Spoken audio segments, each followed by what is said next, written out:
রামায়জনের মন রাখার জন্য নাকি গ্রাম থেকে মানুষ হাঁস নিয়ে আসে, পিঠার সময় পিঠা নিয়ে আসে, শীতের সময় রস নিয়ে আসে, গুড় নিয়ে আসে, নারকেল নিয়ে আসে। কারণ মেয়ে জামাইকে দেখাতে হবে এগুলো সব গ্রামের আমাদের জমিদার বাড়ি থেকে নিয়ে আসা। আসসালামু আলাইকুম, কেমন আছেন সবাই? আশা করি সবাই খুব ভালো আছেন। ভাই, এমন জামাই কি দরকার কপালে বলেন তো, যাকে বছরে শীতকালে গ্রামের মিথ্যা কথা বলে এই গুড় চিরা মুড়ি খাওয়াতে হবে।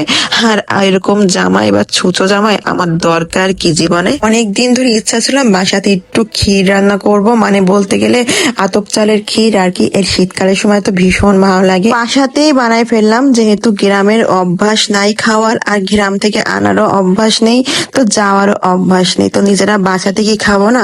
আর এখনকার সময় যেটা হয়, রস খাওয়া তো মানুষ ভুলেই গেছে। কারণ হচ্ছে অনেক ব্যাকটেরিয়া ছড়ায়, তারপরে ওই যে সাপের ভয় থাকে বেশি, তারপর ইঁদুর ছুঁচো সবই ওই কলসির ভিতরে ঢুকে ডুব মেরে আবার চলে আসে, কিন্তু ওই করেই মানুষ আবার মানে খেয়ে নেয়। তো এই করে করে তো এইসব আদিকাল গুলো আসলে চলেই গেছে বলতে গেলে। এখন আর কেউ ভাবে খায় না, আর খেতে ভালো না, শরীরের জন্য কিন্তু অনেক ক্ষতি। আর এগুলো খাওয়া উচিত না, আমি মনে করি। মানে যতটুক পারা যায় নিজেরা সচেতন থাকাই ভালো। কি হয় না খেলে, ওই 2টা মাস রসের হাড়ি ঝুলাই রেখে রস খাওয়ার চাইতে সারা বছর তো না খেয়ে থাকো, কি দরকার ওইসব খাওয়ার? তার সাথে বরং নিজেরা ঘরে গুড় কিনে খাও। আর গুড়ও যে খাবো তার ভিতরে কিন্তু ভাই ভেজাল, ভালো গুড় না হলে কিন্তু এসব খেয়ে আবার মজা নেই। তো আমার মা এই গুড়টা নিয়ে আসছিল, একদম খুবই মানে কুষ্টিয়া থেকেই নিয়ে আসছিল, তো খুবই ভালো ছিল। তো ভাবলাম যে এটা দিয়েই করব। আর কালার দেখে তো আপনারা বুঝতেই পারতেছেন এত সুন্দর একটা রং আসছে। তো এটা দিয়ে আমরা একদম রান্না করব ক্ষীর।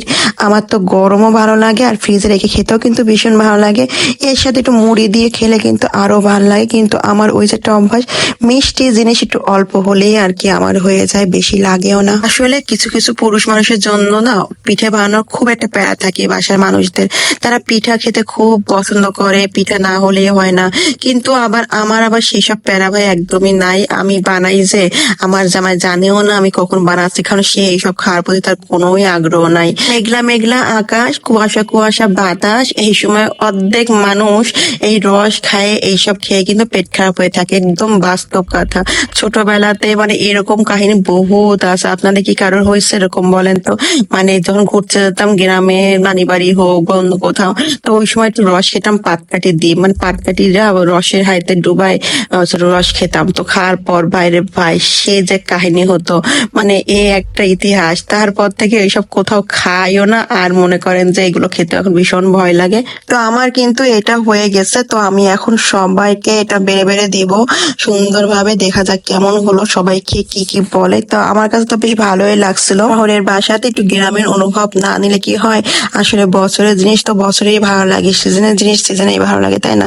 এটাই হচ্ছে নিয়ম। তো সবাইকে একটু একটু করে বেড়ে দিচ্ছি, একদম হাড়ি নিয়ে বসে গেছে। আর আমার এই চামচটা অনেক সুন্দর না, মানে কি বলেন, ওরণ বলেন মনে হয় আপনারা। তো এটা কিন্তু খুব সুন্দর, মানে বাড়াবাড়ি করতে আমার বেশ সুবিধা হচ্ছে। তো আজকে ভিডিওটা থাকলো এই পর্যন্ত। কেমন লাগলো সবাই অবশ্যই বলতে ভুলো না। আর অবশ্যই অবশ্যই অবশ্যই পেজটা ফলো দিতেও ভুলো না। তো ভালো থাকো, সুস্থ থাকো, আল্লাহ হাফেজ।